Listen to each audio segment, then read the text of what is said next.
Okay, maybe we can start. So welcome everyone. Today we're very happy to have Laya Guseva from the Institute de Mathematics de Boccagni in Dijon. And then, sorry, I've been practicing, but I can't. And today she's going to talk to us about four exceptional collections on isotropic Grassmannians. So yeah, please start.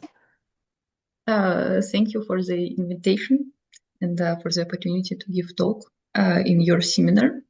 So I would like to first introduce, to make introduction to the subject. So main object of study in my talk will be bounded derived category of covariant sheaves on a smooth algebraic variety X. So let me recall definition. This is the localization of a abelian category of bounded complexes of covariant sheaves on X. So with respect to quasi-isomorphisms,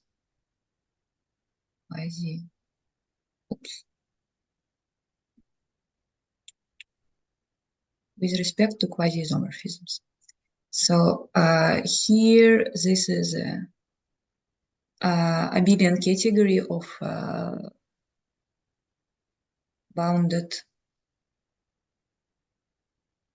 complexes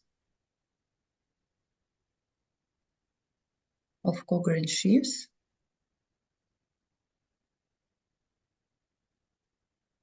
I don't know why it's so much more difficult to write with translation than usually sheaves. So bounded complexes of covariant sheaves, and this is the localization. The localization with respect to quasi-isomorphisms.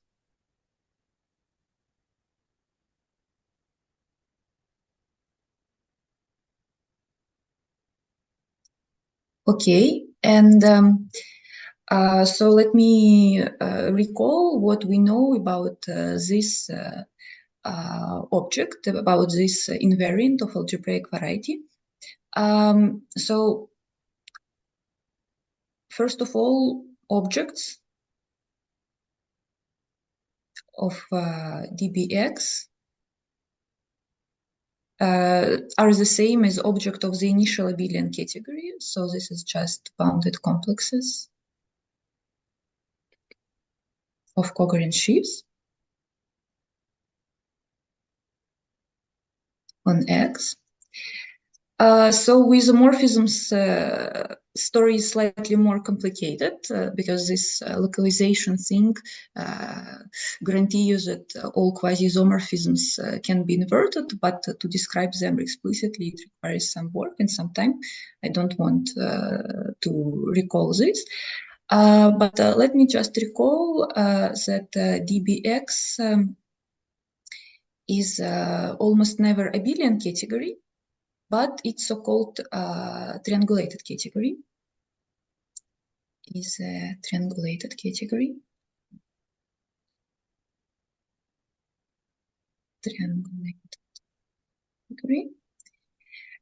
Which means that here we don't have a notion of short exact sequences, but instead of them, we consider distinguished triangles that resemble short exact sequences in many senses. And here, distinguished triangles are given by the following sequences isomorphic to the following one. So here there is morphism F. Here we consider mapping con of F. and here shift by 1. Yes, so in triangulated category, we always have this shift, and in this case, in the case of bounded derived category, this shift is just shift of grading of a complex. So, and this is mapping con. I will not recall a definition, but let me just say that this is something that allows you to produce a distinguished triangle from any morphism. And and you can think, if you don't know what is a triangulated category, you can think about distinguished triangles as an analog of an exact sequence in abelian category. So this is something that allows you to produce, roughly speaking, a short exact sequence but in triangulated category. Okay, and at the first glance, this object is quite complicated. Yes, let me also recall that initial abelian category of covariant sheaves on X can be embedded fully and faithfully. So, which means that there is a isomorphism on Holmes. So there exists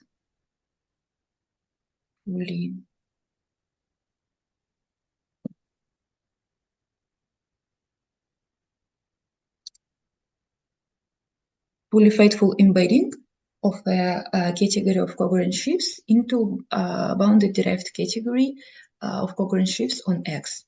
Yes, and let me assume, we assume that X is a smooth projective variety.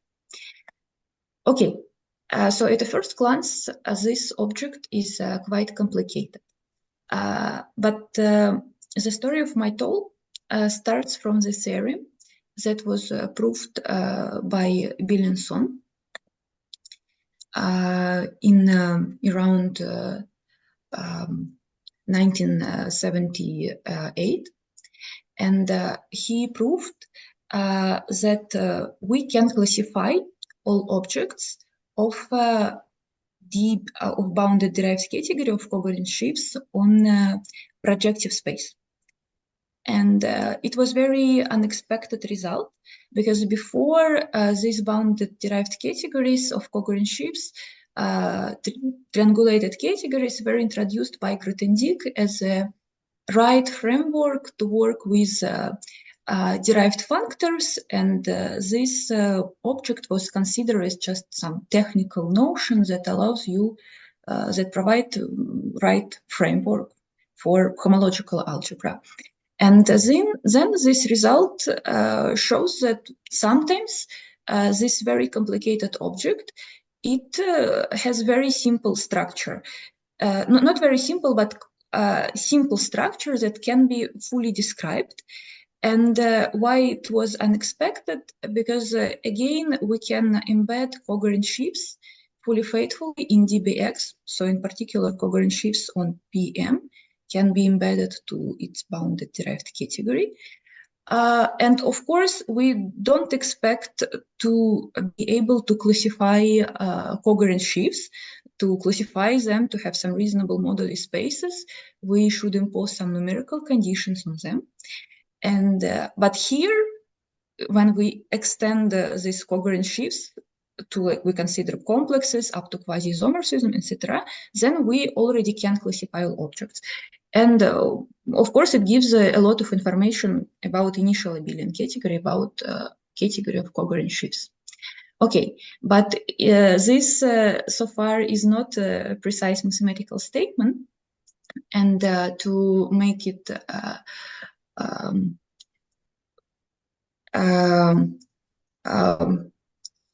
more accurate, I need to introduce a definition, and a definition of this is definition of a full exceptional collection.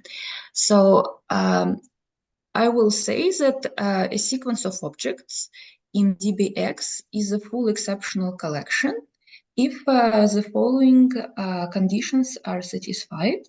So first of all, for all I, EI is exceptional object, is exceptional, which means the following. This means that ext groups from EI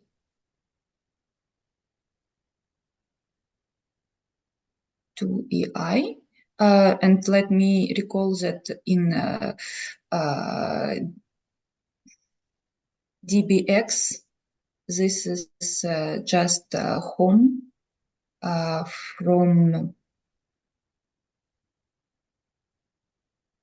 EI to its shift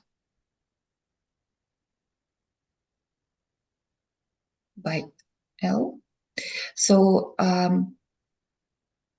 these X are as simple as possible. So this is just one-dimensional home identity morphism when L is equal to 0 and 0 otherwise. So yes, and we ask all objects be exceptional. Then second condition is semi-orthogonality. Semi-orthogonality. So which means that X between EI and EJ are equal to 0 for all L.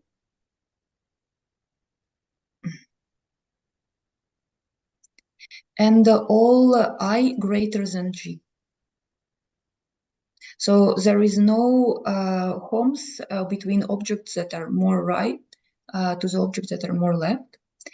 And the third condition is that it should be full.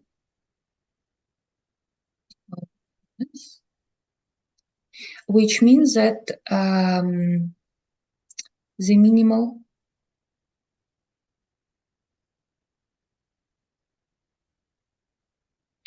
triangulated category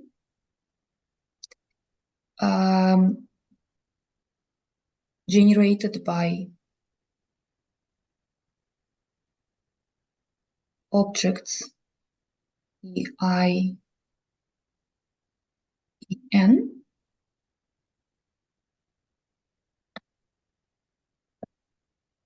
so I will denote this minimal triangulated category using this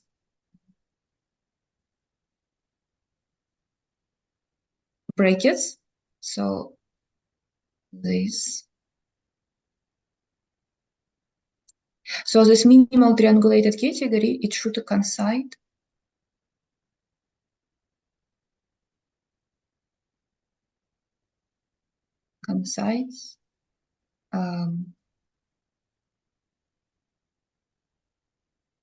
with the whole DBX.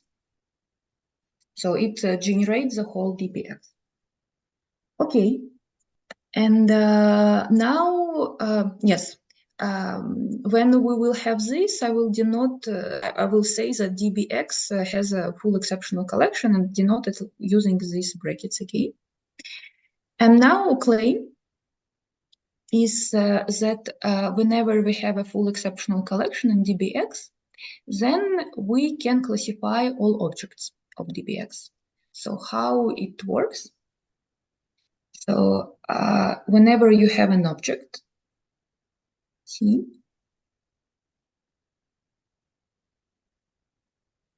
in DBX,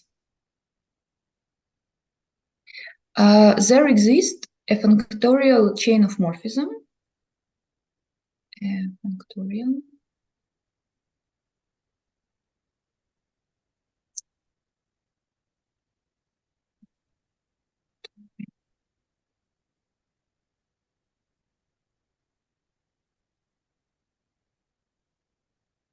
chain morphisms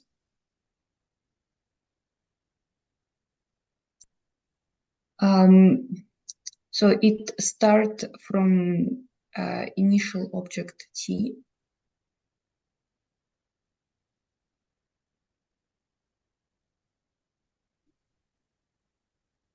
And T1 dot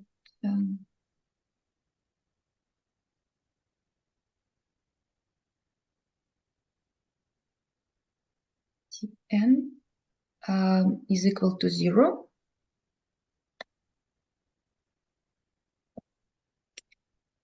Such that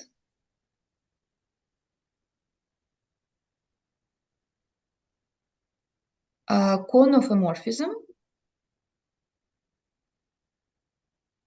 from Ti to Ti minus 1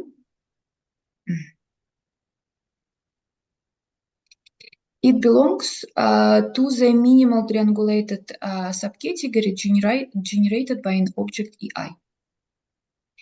And here, let me comment that an object is exceptional, in fact, if and only if minimal triangulated category generated by it is as simple as possible. So if and only if this is isomorphic to the bounded derived category of a point. And this is just graded vector spaces.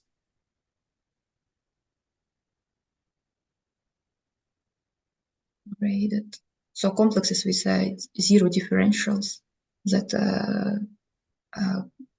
consist of vector spaces. Graded vector spaces. Okay, and so here we see that cone is belong to this bounded to the minimal triangulated category generated by EI. So since this is the same thing as graded vector spaces, which means that this cone is isomorphic to some graded vector space times this object EI. So this with this dot, I mean that this is a graded vector space. Graded vector space. Okay, and so in this sense, we really can classify all objects because this is a functorial thing.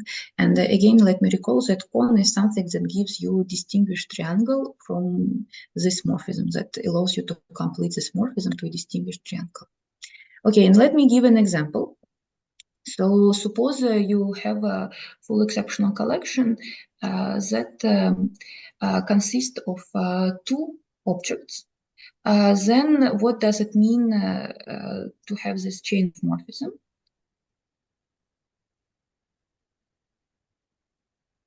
So this means that we have this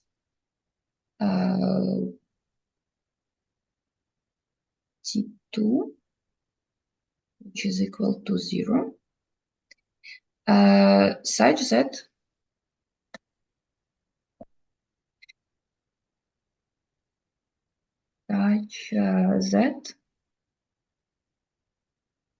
cone of a morphism from 0 to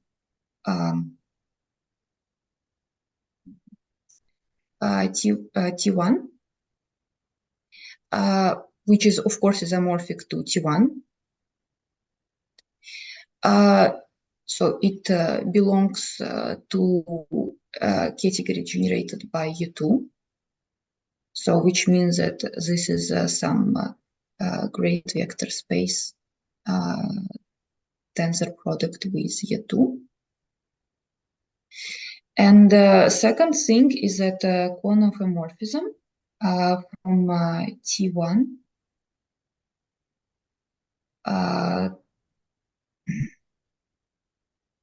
to T, it belongs to the minimal triangulated category generated by E1. And again, this means that this is some graded vector space tensored by an object EI. So what does that mean? That means that any object of our triangulated category can be completed to the following distinguished triangle. V times E1, and here double V, here E2, sorry, and here E1. And since this is a distinguished triangle, we should also add a shift here.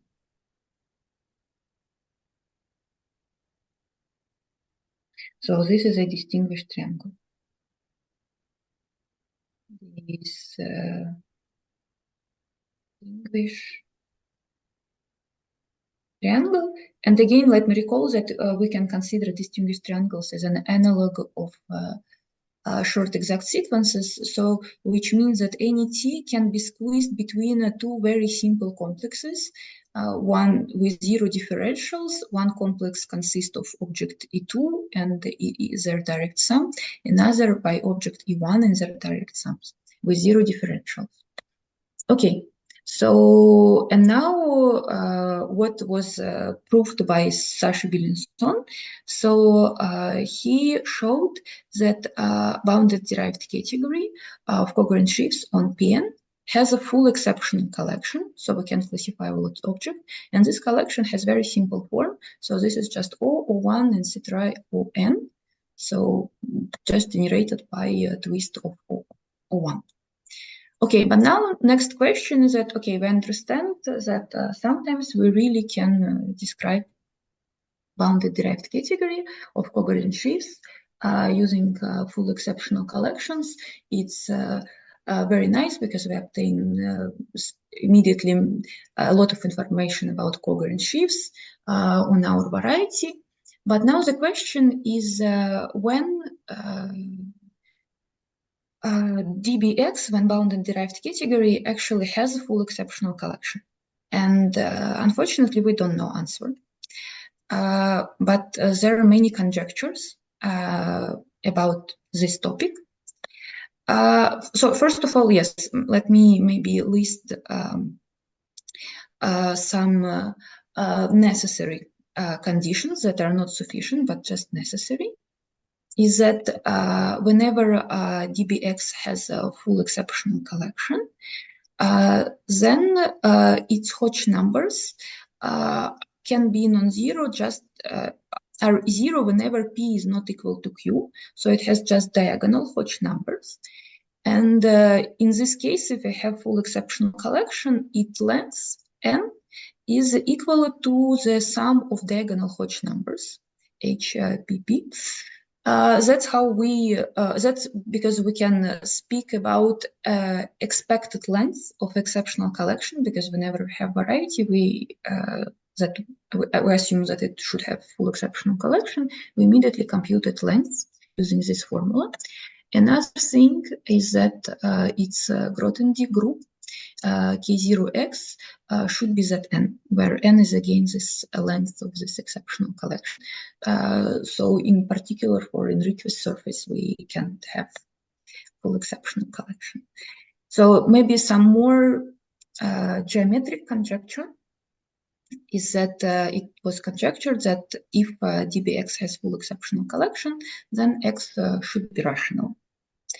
Okay, but most important conjecture for this talk, I don't know whom I should attribute it, is that rational homogeneous spaces have full exceptional collections. They're a bounded derived category. So for G, simple Lie group,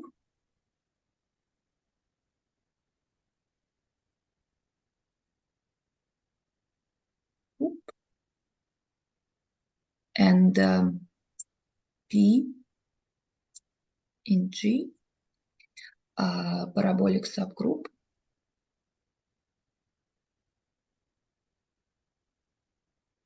Parabolic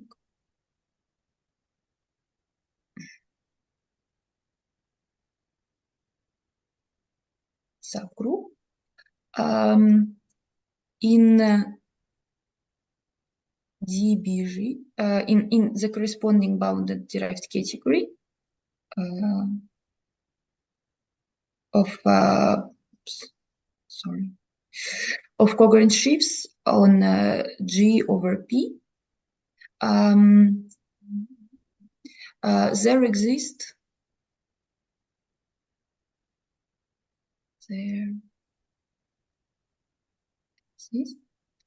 a full exceptional collection,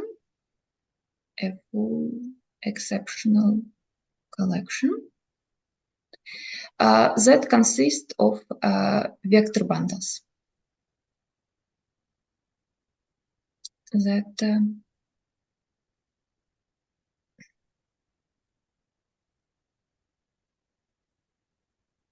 consists of vector bundles.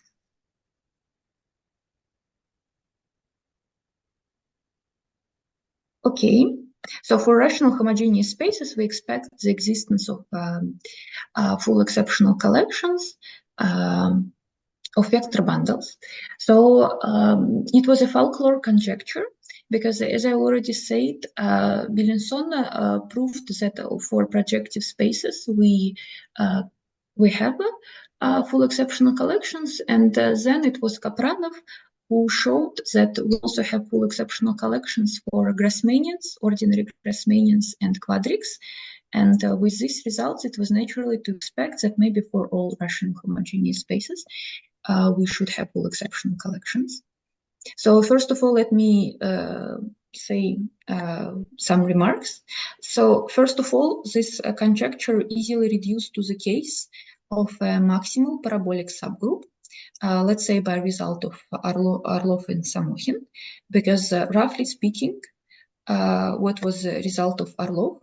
That suppose your variety X has full exceptional collection, so suppose the dBx has full exceptional collection, then if we consider projectivization of some vector bundle on X, and any vector bundle and its bounded derived category, then it also has full exceptional collection. Yes, and so more roughly speaking,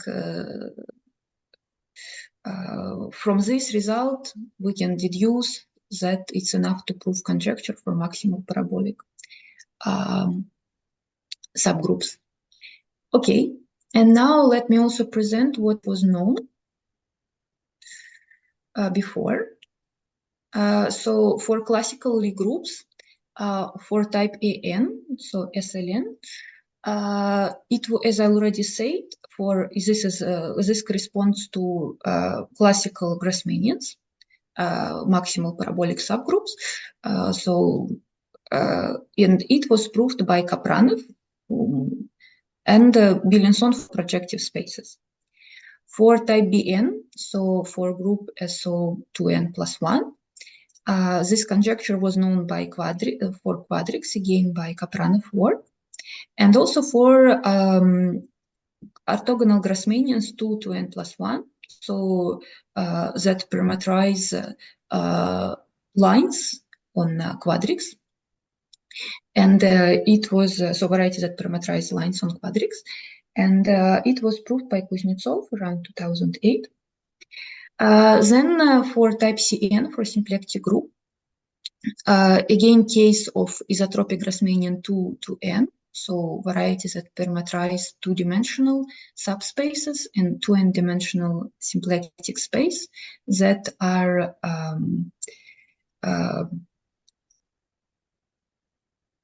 isotropic with respect to symplectic form. So this case was proved by Kuznetsov. And also Lagrangian Grassmannians, n to n, this case was considered by Fonaryov, and he proved it around 2019. For type Dn, again for quadrics, it was proved by Kapranov, and for orthogonal Grassmannians that parameterize lines on a minus two-dimensional quadric, it was proved by Kuznetsov and Smirnov around 2020. There was also some sporadic cases known, but I didn't list them, sorry. And for exceptional Lie groups, situation is the following. So for E6 and two parabolic subgroups, P1 and P6, it is known by work of Fayence and Ménivel. So for type F4, two cases again are known. One was proved by Maxim Smirnov, another by Belmans, Kuznetsov, Smirnov. And for G2, there are just two maximal parabolic subgroups. One gives five-dimensional quadric, and this is again work of Kapranov. Another thing is so-called adjoint Grassmannian, G2 adjoint, and it was proved by Kuznetsov. Okay. Also, I would like to say something about a recent theory announced by Samokhin and van der Kalm last year. They announced the existence of full exceptional collections in rational homogeneous spaces over Z. So in some sense, it's a much more general result, because it's not just about Z, it's not just even about fields, it's just about any commutative ring. We can, and from the definitions that I introduced before, it is clear that everything can be easily generalized to any base, to any commutative ring. Yes, but this work, so it's in some sense much more general, but it's not clear whether their exceptional collections consist of vector bundles or not. And also, it's not clear what is a relation, so far it's not clear what is a relations of their work with the constructions that I would like to present in my talk. So their objects are quite complicated. And another result that I need to mention is the result of Kuznetsov and Polishuk in 2016. They constructed exceptional collections of expected length for all classical Lie groups, so for type A, B, C, D. Yes, and expected length, again, I said you that we can compute it from the beginning. We know how, if full exceptional collection exists, how many objects it has. Yes, but they didn't prove fullness, and it wasn't clear whether their collections consist of vector bundles or not. And some remark is that in general, to prove fullness, it's not easier than to construct exceptional collection, as maybe you can notice with the projective space, because computation of the fact that this is an exceptional collection of expected length is very easy, but to prove its fullness, like Sasha introduced Williamson spectral sequences. So, okay, and again, remark that it is not clear so far how these two results related to each other. So it's not clear how Kuznetsov Polishuk exceptional objects are related with Samokhin and van der Kalm exceptional objects. Okay, and the results that yes. Question. So yes. in all the known constructions for this in this partial flag priority case, are the vector bundles or yes, this is vector bundles. This is vector bundles. Yes. Are they tautological bundles induced from some representations? Yeah. I will say about this. So, for example, for Grassmannian, okay. I will present for isotropic Grassmannian, but I will also explain how it works with. So, yes, maybe some comment is that whenever you have an action, transitive group action on your variety, and your group is simply connected, Polishuk proved that exceptional object should be G-covariant in this case. Just because exceptional object, it has x1 equal to 0, so it doesn't have any deformation. So from simply connectedness of your group, you can deduce that exceptional object, in fact, should be G-equivariant. So it's very natural to start from G-equivariant vector bundles. Yes, I will say more precisely later. And then another question is, what does it mean, the expected length? It's what? What is expected length? Yes, I said that this is this is rank of the corresponding K0 group of the corresponding Grothendieck group, and you can compute it as a sum of of diagonal Hodge numbers. So I tried to explain this here. So whenever you have a full exceptional collection, so from the fact that it should be full, that it should generate the whole category, it follows that its length should be equal to to the sum of HPP of Hodge numbers from p equal to 0 to dimension x, and that all other Hodge numbers are equal to 0. So this, yes, and this is the same as rank of Grothendieck group that you can compute numerically. So this is numerical computation. Okay.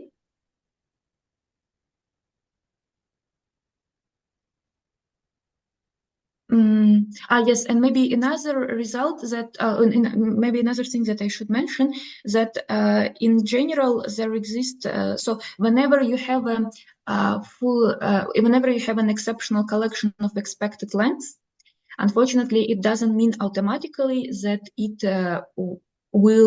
that minimal triangulated category generated by it will coincide with DBX. Because there exist so-called phantom categories that have zero K0 group. So in general, exceptional collections with expected length can have some non-trivial orthogonal, non-trivial phantom. And recently, it was proved that it's possible to provide examples even for blow up of P2 in 10 points. So, I mean, it's not automatical at all for an exceptional collection of expected lengths to coincide with the whole derived category. Yes, okay. Yes, and the result that I want to present in my talk is our result with Sasha Novikov this year. We proved that Kuznetsov-Polishchuk exceptional collections for type C, so for symplectic groups, they are full and consist of vector bundles. And now it was introduction, and now let me give some comments about Kuznetsov-Polishchuk exceptional collections on isotropic Grassmannians. So yes, first of all, I need to introduce some notations. So V will be a two-dimensional vector space with a symplectic two-form omega. X will be isotropic Grassmannian KV. So this is variety parameterizing k-dimensional subspaces, isotropic with respect to omega. So this is in the previous notation Cn over PQ. So this is a factor by parabolic group corresponding to K vertex of a Dedekind diagram. G, now I will always denote a symplectic group V of V. And now what about tautological bundles? So in my notation, UK will be tautological bundle. So this is a bundle embedded in a trivial line bundle times V. And the quotient I will denote by Q. So here, this I always use, these indices I always use for ranks of the corresponding vector bundles. So we have this exact sequence, short exact sequence, and we have its dual. And both these things exist on, our variety X, of course, is embedded in the ordinary Grassmannian, KV.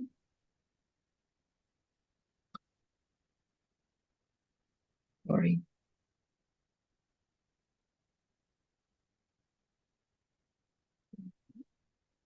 And these two exact sequences, they of course exist already on the level of Grassmannian KV, but what is the difference with symplectic case? So the difference is that here we can consider identification of V with V dual through the form omega. And what does it mean that k-dimensional subspaces are isotropic? This means that if you consider composition of this embedding, then this isomorphism with respect to omega, and then this projection, since your subspace is isotropic, this composition is zero. So which means that here you obtain an embedding of UK to the quotient bundle. And as a, here should be dual, sorry, to the dual quotient bundle. And as a quotient of this embedding, you obtain a vector bundle that has a symplectic structure. And I will denote it like this, like S n minus k.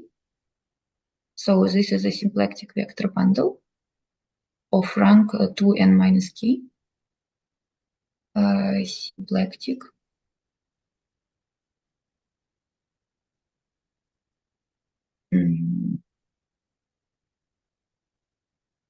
Vector bundle.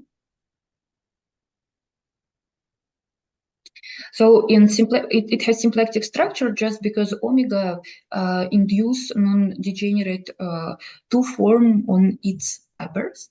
Okay, so we have these tautological vector bundles and also this symplectic vector bundle, but also we can take Schur functors from them. So let me recall what is this. So I will denote by yk sequence of integers, of k integers, non-increasing sequences of k integers. And let me recall that this is a dominant weights of a GLK group. So which means that whenever you have an element in yk, whenever you have a dominant weight, you can consider the corresponding irreducible representation with dominant weight lambda. And the same thing we can do with vector bundles. So whenever you have a vector bundle of rank k, you can consider the corresponding Schur functor, which is by definition the following thing. So first of all, you consider your initial vector bundle as a frame bundle, so that it has, its frame bundle will have it's a principal GLK bundle. And you consider its product with a corresponding irreducible representation with dominant weight lambda. And then you just mod out by action of GLK. And you obtain a new vector bundle with a fiber, the corresponding irreducible representation. And as an example, suppose you have this sequence L0000, then the corresponding Schur functor will be just a symmetric L symmetric degree from your tautological vector bundle. Or another simple element of yk, this is 1, 1, 1, 1, L times and 0, 0, 0. So whenever you, and yes, if you apply Schur functor with this dominant weight to your tautological bundle, then you will obtain just exterior degree, L exterior degree of your tautological bundle. And the same story we can do with symplectic group. So now dominant weights of a symplectic group is a Young diagrams of length n minus k. Yes, sometimes then I will use a notation if I will also add the index a, upper index a. This means that the first this Young diagrams have with less or equal than a. So, and Young diagrams, there are dominant weights of a symplectic group 2n minus k. And again, this means that whenever you have an element of Young diagram, you can consider the corresponding reducible representation of symplectic group corresponding to mu. And Again, we also can do this with symplectic vector bundles. We can consider symplectic Schur functors applied to symplectic vector bundles. And absolutely the same definition. Now you consider your symplectic vector bundle. You consider the corresponding frame, symplectic frame bundle, so it's principal symplectic bundle. You consider its product with the corresponding reducible representation of symplectic group, and then you mod out by an action of by the action of symplectic group. And again, example. Let's say that we take weight 1, 1, 0, 0, 0. We apply symplectic Schur functor to symplectic vector bundle, and then you obtain not just second exterior degree of your symplectic bundle, but mod out by O. And the reason is more or less because second exterior degree is not a reducible representation of symplectic group, because in symplectic group we have one-dimensional one-dimensional subrepresentation, irreducible one-dimensional subrepresentation that corresponds to symplectic form omega. So here, so this means that when you consider second exterior degree of your symplectic bundle, you should also mod out by O when you consider symplectic Schur functor. Okay, and now let me say claim that we can consider so-called irreducible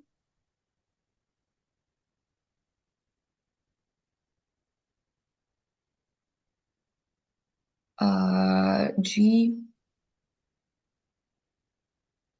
equivariant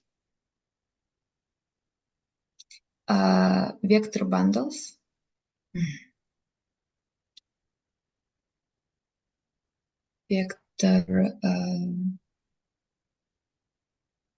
bundles on X, and they are parametrized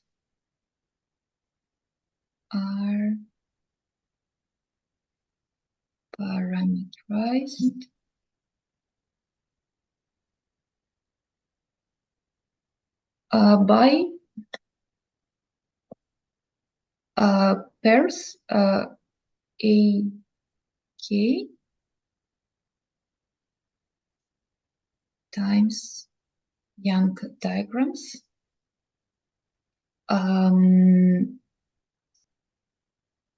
minus k, and to an element here, lambda mu, corresponds the following irreducible G equivariant vector bundle. So we just apply Schur functor lambda to tautological bundle and consider its tensor product with symplectic Schur functor applied to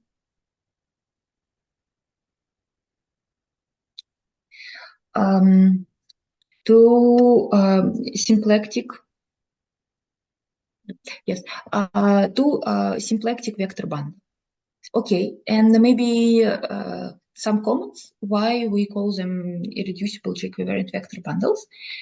So the thing is that when you consider category of G equivariant vector bundles or covariant sheaves, since oh no, let me write it like this. This is the same thing in for rational homogeneous spaces. So if you consider category of G equivariant vector bundles, covariant sheaves, equivariant covariant sheaves. So this category is isomorphic to representations of P.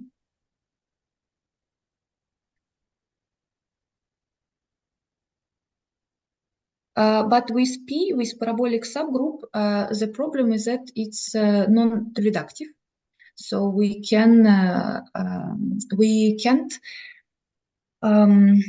classify its representations, but okay, it's not reductive, but let's just take its Levy quotient. It's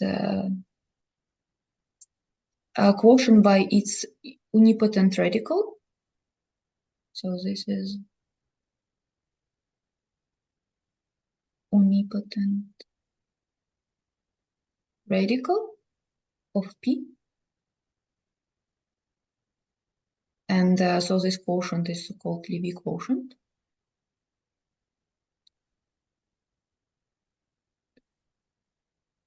And this Levy quotient will be already semi-simple, so we will be able to classify their representation, its representation. So let me denote it by L.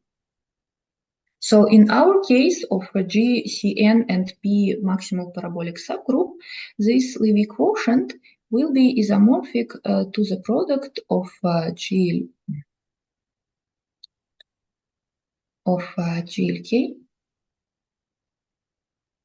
with a symplectic group 2n minus k.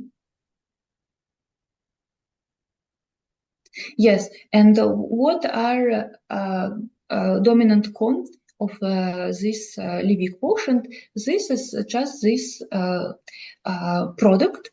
So yes, and since Levy quotient was a quotient, through this projection map, we see that any representation of a Levy quotient and use representation of the corresponding parabolic group, and we can classify all their representations. So they're classified by these products, and it induces a representation of P. And through this isomorphism, we obtain G-equivariant covariant sheaf on G on X. And this G-equivariant sheaf is this tensor product of this Schur functor, of these two Schur functors applied to tautological bundle and to symplectic bundle. And as I already said, by result of Polishuk, we know that exceptional objects, there should be G-equivariant. So whenever we always can choose a simply connected representative of our type. So here symplectic group is already simply connected. So we know that G-equivariant, so that exceptional vector bundles should be G-equivariant. And since these representations of Levy quotient is the very first candidate that we should check whether we can construct exceptional full exceptional collections from them or not. So in the case of ordinary Grassmannian, it's possible. So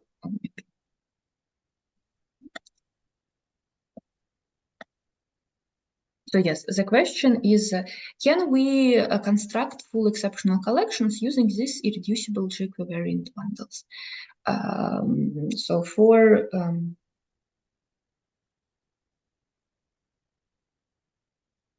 Grassmannian KV, for ordinary Grassmannian, yes. And it was a result by Kapranov that it's enough just to take Schur functors applied to tautological bundle. But unfortunately, for other, for type B, D, and C, for isotropic Grassmannians or orthogonal Grassmannians, it's not the case. It's just a computation that shows you that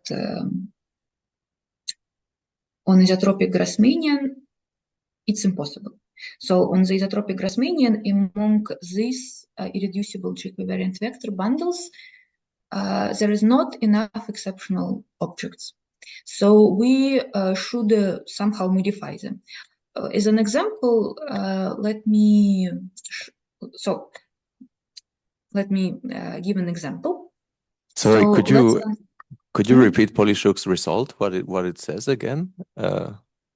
You have a group action. So whenever you have a transitive group action on your variety, and whenever your group is simply connected and connected, then if you have an exceptional object, then it should be G-equivariant with respect to this action, transitive group action. So this means that admits a G-equivariant structure, also equivariant? Yes.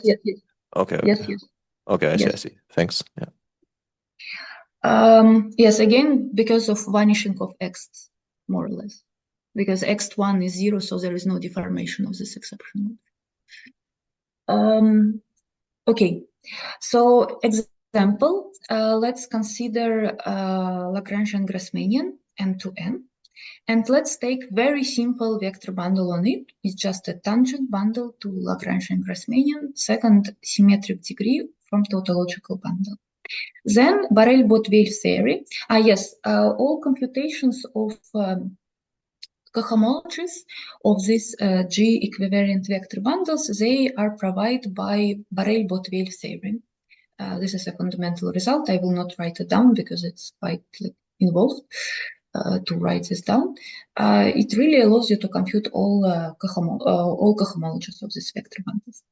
And this Borel-Botteville theorem, very classical thing, that shows you that when you compute X between tangent bundle to Lagrangian Grassmannian, then we have the following. So it has one-dimensional home to itself. X1 is equal to second symmetric degree, symmetric degree, and it's 0 otherwise.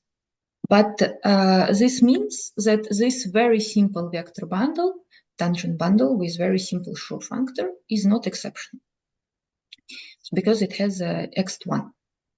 Okay, but we can modify this example easily to obtain an exceptional bundle. So how we do this? We notice note that X1 from this tangent bundle to O is equal to C. Again, this is a computation by Borel-Botteville theory, which means that there is a non-trivial extension between O and between S second exterior degree and O. And in fact, this non-trivial extension is already exceptional. So what Kuznetsov and Polishuk did, they realized how we can generalize this construction in such a way that we will be able to provide exceptional collections from G-covariant vector bundles. So I don't want to explain what is mutation, left-right mutation of an exceptional collection, but let me just say that whenever you have an exceptional collection, you can always mutate it and obtain a new exceptional collection. And upshot of this story is that even when you don't have an exceptional object, even if you're not G-equivariant, irreducible G-equivariant vector bundle is not exceptional, you can mutate it in such a way. You can consider some exact sequences with this object, such that you in the end you will obtain something exceptional. So Kuznetsov and Polishuk, they just understood how to do this. What is an algorithm? So let me present what they proved. So roughly, without details. So they generalized this construction that I gave with tangent bundle to Lagrangian Grassmannian. So first of all, let me denote by DGX bounded derived category of G-equivariant congruent sheaves. So there are less homes in this category because we just consider G-invariant homes. So for example, here in this example, with the second exterior degree, in G-equivariant category, second symmetric degree will be exceptional because in G-equivariant setting, we forget about this representation. In G-equivariant setting, it doesn't exist. It's not G-invariant. So yes, so this is bounded derived category of G equivariant covariant sheaves. This is notation. So with XG, I will denote G invariant X. And now claim that this bounded derived category of G equivariant covariant sheaves, it has a full exceptional collection, and in fact, it's infinite. So, and this is an easy result, more or less. It follows from Borel-Botteville theorem. All of a sudden, on the level of G equivariant covariant sheaves, to construct full exceptional collections is much easier. Maybe it's not very unexpectedly, just because we cancel most of X. So, and this infinite full exceptional collection, it consists just from this irreducible G equivariant vector bundles. And then Kuznetsov and Polishuk, they introduce the notion of exceptional block. So it's technical notion. Because I prepared my notes in advance, I wrote it down, but you can ignore this because it's maybe not very important for this talk. Let me just say that this is they introduce them to be able to provide from an exceptional block. So why they introduce this? So exceptional block.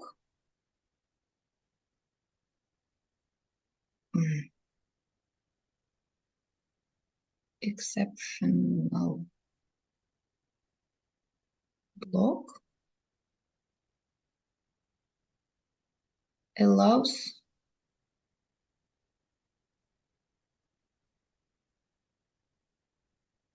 to produce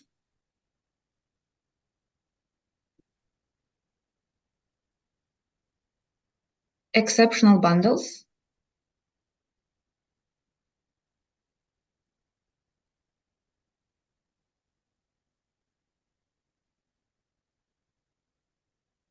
in ordinary category, not in G equivariant, but in ordinary bounded derived category, TBX. So yes, again, so exceptional block, this is something that lives in this product. So this is some sub-collection in this infinite exceptional collection in G equivariant derived category. And it is defined in such a way, so this is absolutely proper definition, but slightly technical, you can ignore it, in such a way that B will allow you, that B allows to produce exceptional, not bundles, but objects. Sorry, it's not clear whether they're, vector bundles or not.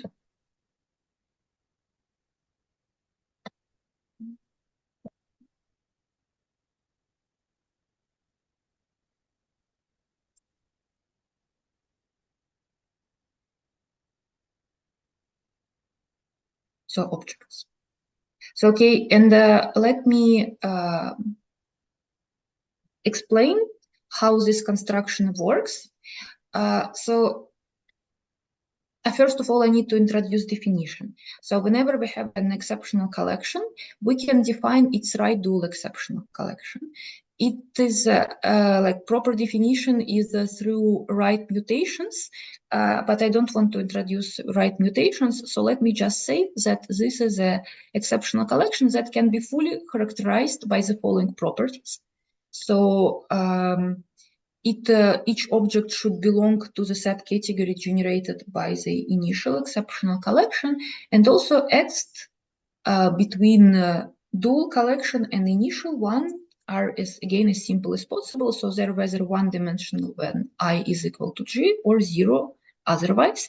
And that definition explains why it's like right dual exceptional collection, because if you will think about exceptional collections as a broad generalization of a basis of a vector space, this will be like a basis of a dual basis.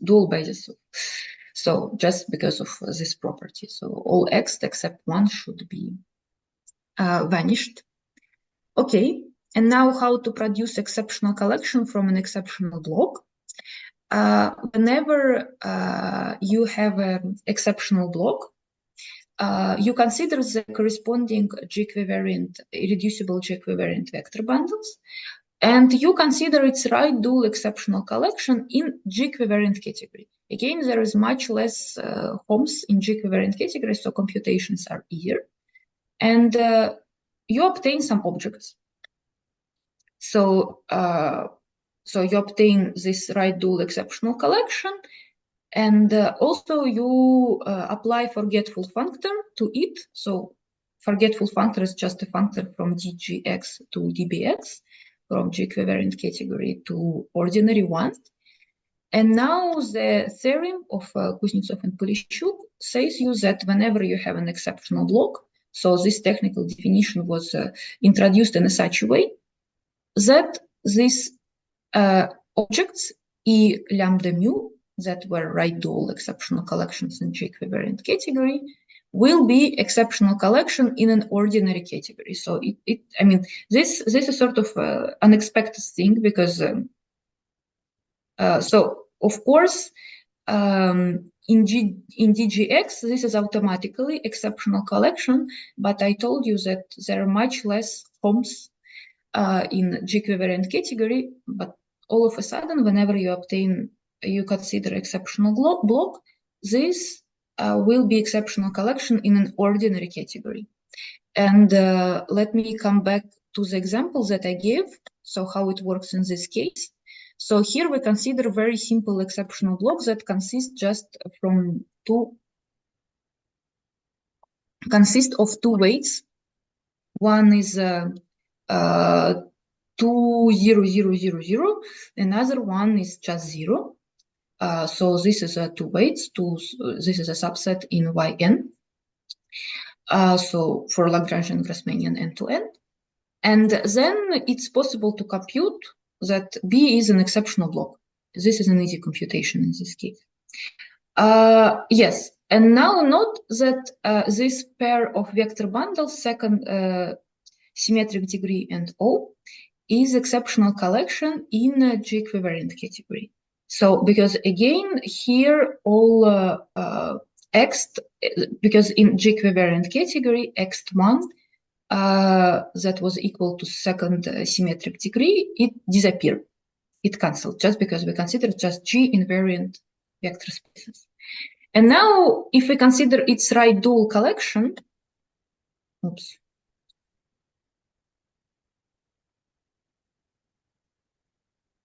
If we consider it right dual collection, then we will obtain OI, where let me recall that I was this extension of second symmetric degree with respect to O. And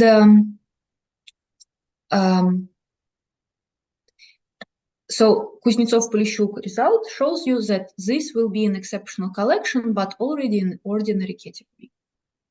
Okay, and it was the result, and the main thing, the most technical part of the paper wasn't just to provide this algorithm, but to provide explicit exceptional blocks that will allows you to construct full exceptional collection. So for isotropic Grassmannians, exceptional blocks are the following.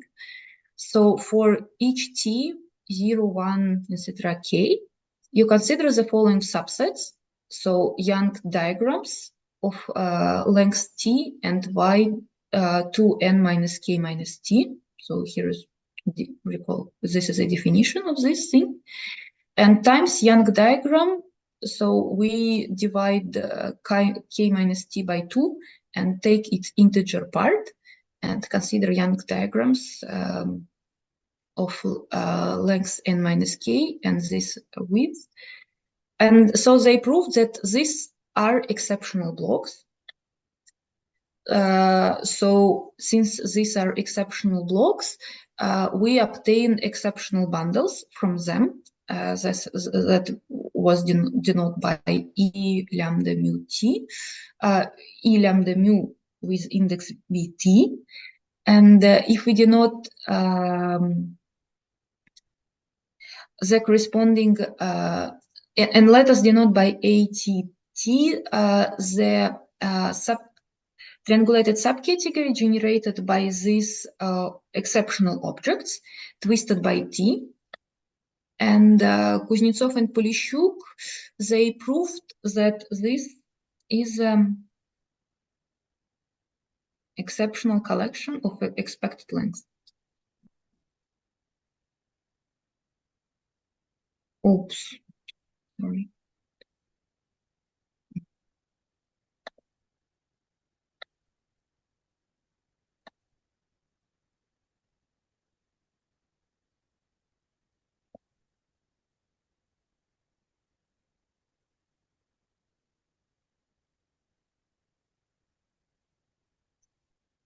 Exceptional collection of expected length. Exceptional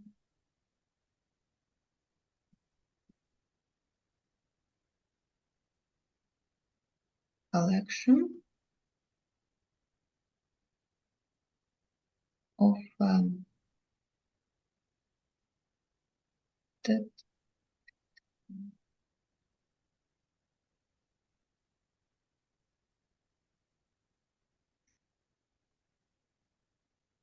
in isotropic Grassmannian KV. Okay, and so again, they provide an algorithm how to produce exceptional objects from irreducible G-covariant bundles using the notion of exceptional block. Then they constructed these exceptional blocks explicitly in the case of classical Lie groups.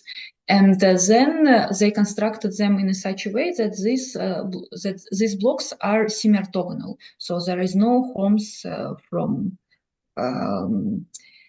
AKK to A0, etc. So they're semi-orthogonal and they are exceptional blocks. Okay, and what we proved with my collaborator, with Sasha, so we proved that so if we denote by A, this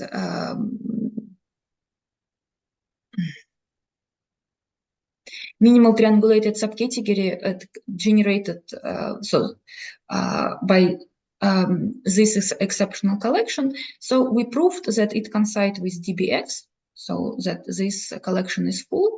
And also we proved that these objects are vector bundles. Okay, and now since I still have time, I can give some comments about how we proved this.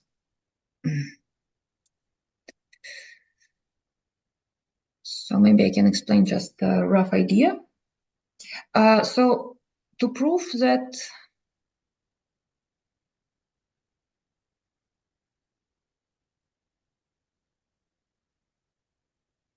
A coincide with DBX, it is enough to show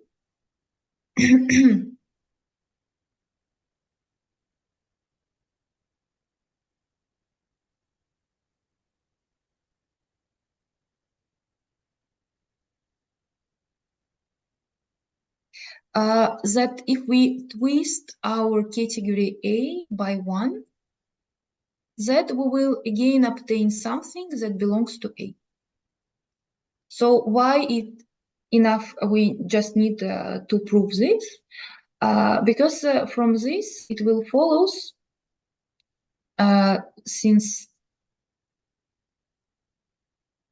O, our structure sheaf, belongs to A, this follows from construction. So from this, it's possible to show that all twist of OI will belongs to A.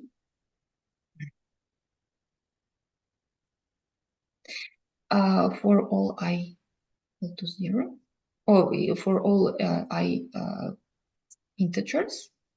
So for positive I, it's follows by induction from this inclusion, because of course this inclusion, it implies that for all I we have inclusion of a twisted A by I to A. So, and for negative twist, it follows just because it's quasi-projective varieties, so it follows just from Cauchy resolution. And this OI twists from this, they are so-called spanning class. So from this, it follows that A should coincide with DBX, just because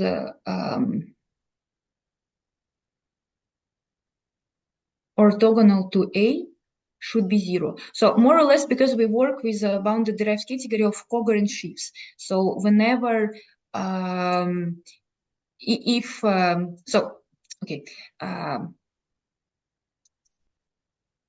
from like general theory, we know that for this category, we can also consider its orthogonal category, and our bounded derived category will be decomposed as A perp and A. So where A perp, by definition, is a set of objects in DBX such that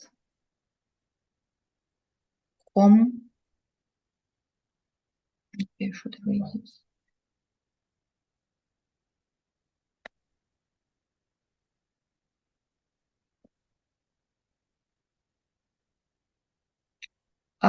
From A to these objects is equal to 0.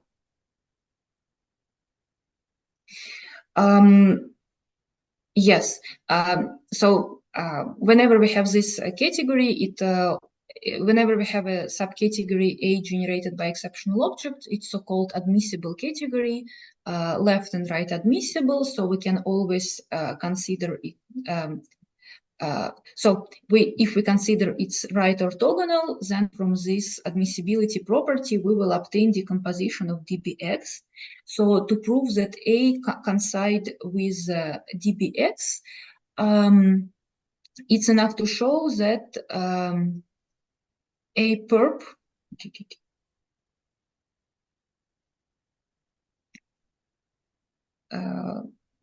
yes.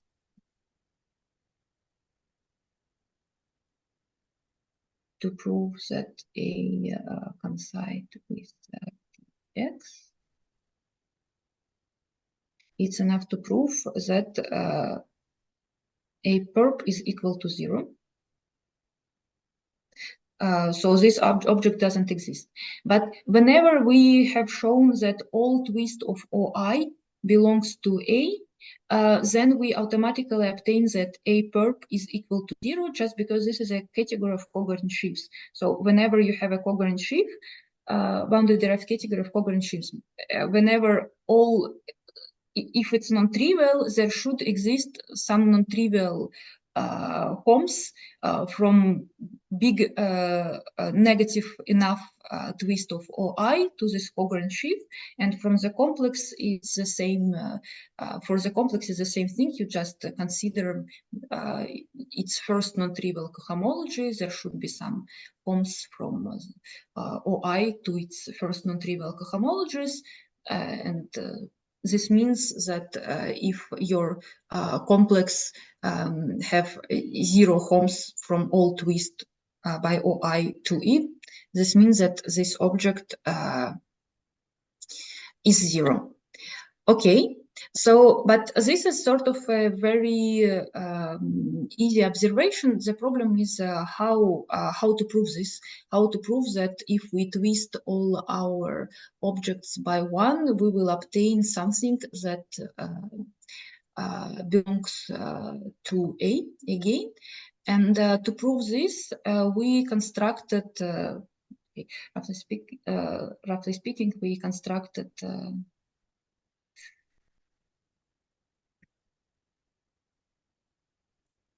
long exact sequences,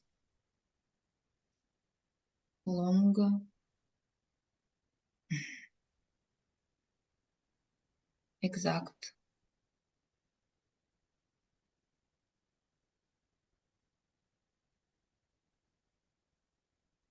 classes of long exact sequences.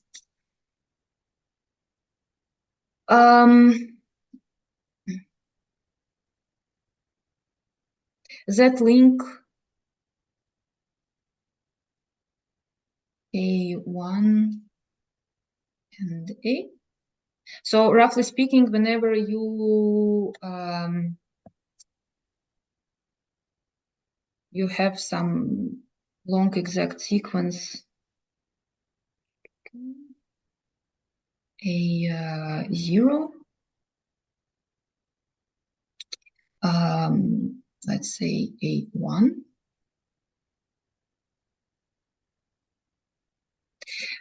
such that this, you know that it belongs to your initial category A.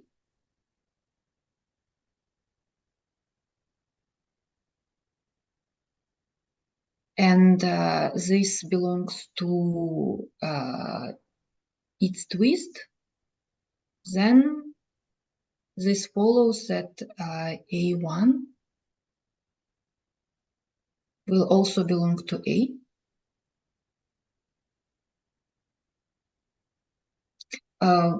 Yes, just because this is a zero object, so long exact sequence is a zero object in derived category. So this means that you can decompose this A twisted by one through this object. But the problem is how to construct this long exact sequence. And I don't want to write down all combinatorics that is necessary to even to write down these exact sequences. But maybe since I still have 7 minutes, let me also give some comments why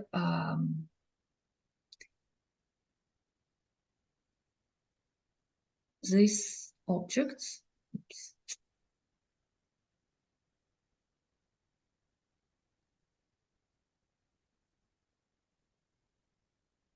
are exceptional. Oh, are vector bundles, sorry. Are vector bundles. Because I didn't say what is a mutation, but they're defined through mutation, right mutation functor. And right mutation functor, it not obligatory provide you a vector bundle from a vector bundle. In general, it provides some complicated complex. So yes.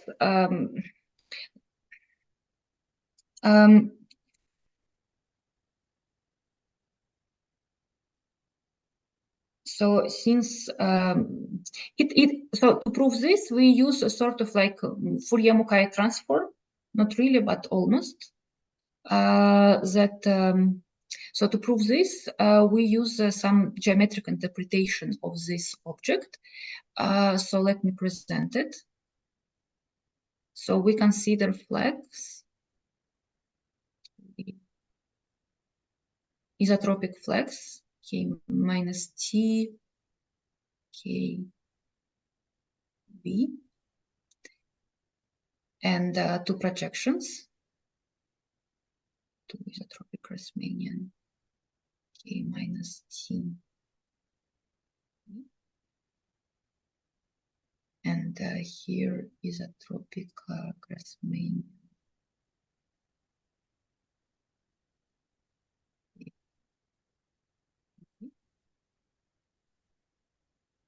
Okay, and now we know that lambda mu belongs to BT block, which means that lambda has length t. Okay. Minus t. And mu is this thing.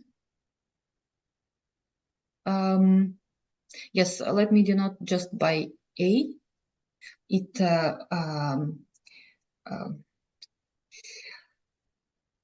and now we found the following interpretation. We found the following interpretation of this vector bundle. So okay, this here we can consider symplectic vector bundle on this isotropic flag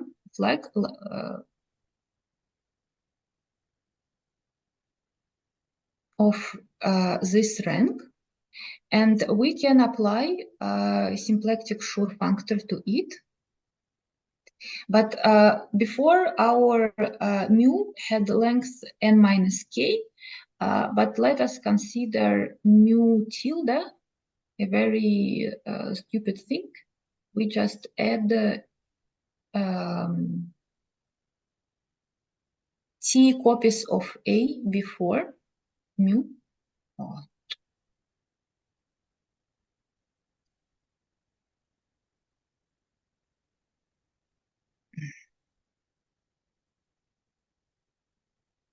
So this will be Young diagram of length n minus k plus t, n minus k plus t. So, and here let us apply this Schur functor mu, symplectic Schur functor mu tilde to this symplectic vector bundle, and we consider its pullback. Then note that on this flag we have this quotient bundle of rank T.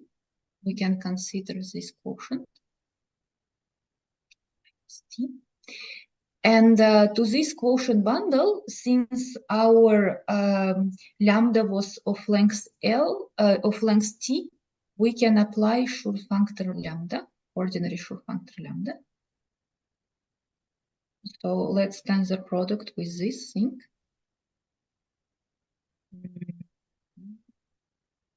UK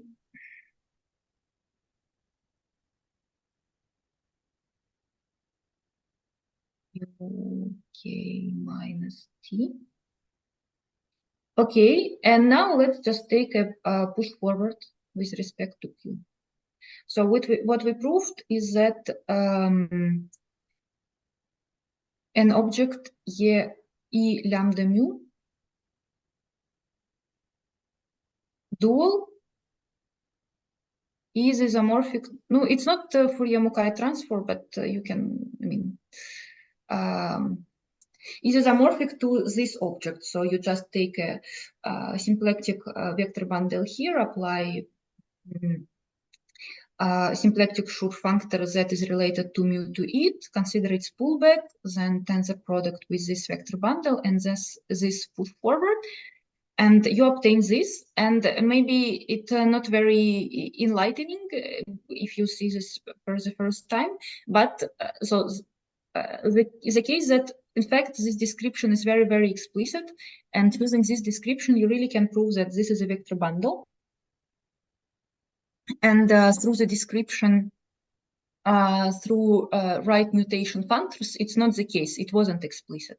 Yes, but with this description, you can prove that this is a vector bundle. And also this description is very useful we use this to construct these exact sequences that in the end gives you all relations between twists of Kuznetsov-Polishchuk objects.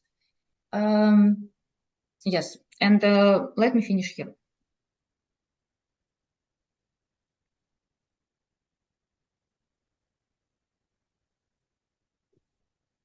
Okay, thank you, Lara, for the great talk. Okay, we have questions. In your introduction, you have a rationality conjecture. Could you say something about, like, for example, what's the background or the conjecture? About what? About conjecture, about rationality, but what about this conjecture? Something? I'm asking the rationality conjecture. Could you say something about it? For example, what's the background? Okay. So first of all, so okay, maybe let me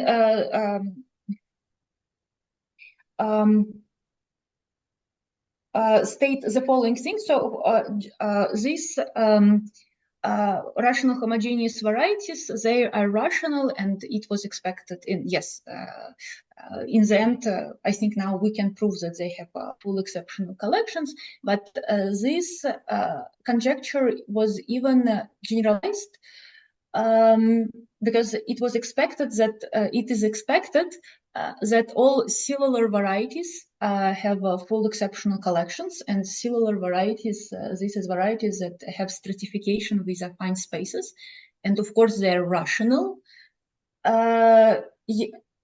Yes, maybe I can say this, but yes, but you shouldn't expect that whenever you have a rational variety, this variety should have full exceptional collection. It's not true, because, for example, with cubic fourfold, we have rational cubic fourfolds, and they never can have full exceptional collections because they have a so-called case 3 subcategory in it. And case 3 subcategory never can be decomposed into smaller pieces. So this case 3 subcategory, whenever you have it, it just sits there and there is no exceptional collection. So about this conjecture, yes, important thing is that it's expected just to one direction, that whenever you have full exception collections, then it should be rational. Yes, some comments that, yes, it's expected because it should be something like cellular decomposition, because in this case, you just decompose your bounded derived category into pieces isomorphic to bounded derived category of points. So whenever you can decompose your triangulated category into category of into pieces isomorphic to bounded derived category of points, then maybe there should be some decomposition of this variety, some cellular decomposition, something of this sort. So that's because people was expecting this. Yeah. Okay. Thanks. Are there any other questions or comments?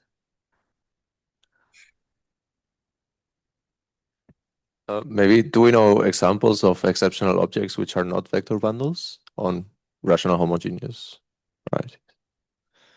But that are not vector bundles, Like, for example, on Del Pezzo surfaces, all exceptional objects are either vector bundles or supported on -1 curves, right? But here there's no -1 curves.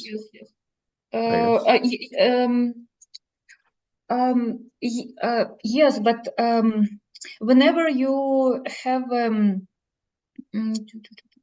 you want exceptional bundles. I'm asking if there's known examples of exceptional objects which are not vector bundles. Let me think. Objects that are not vector bundles. Look at something isomorphic to a vector bundle. Yeah. Like on P2, all of them are vector bundles. No. Of course, no. But so just an explicit example.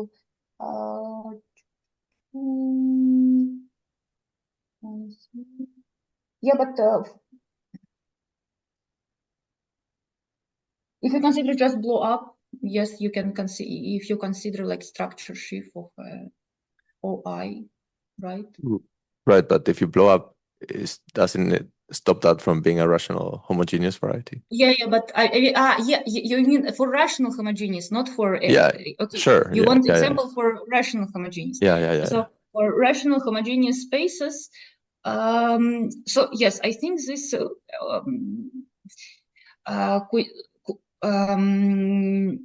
Samohin van der Kallen examples are very complicated, and I'm pretty sure that they shouldn't be so they shouldn't be vector bundles. Maybe this is some complexes, but I don't have an example in mind because for Kuznetsov-Polishchuk collections, in the end, even with this very subtle mutations, in the end we obtain a vector bundle. So this is just some G-equivalent extension.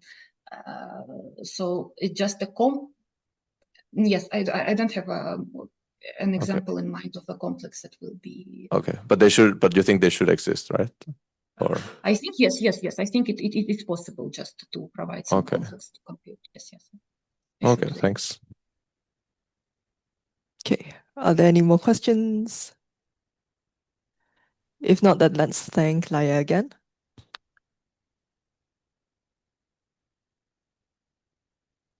Thank you very much for the talk. Thank you for the invitation. Thank you for the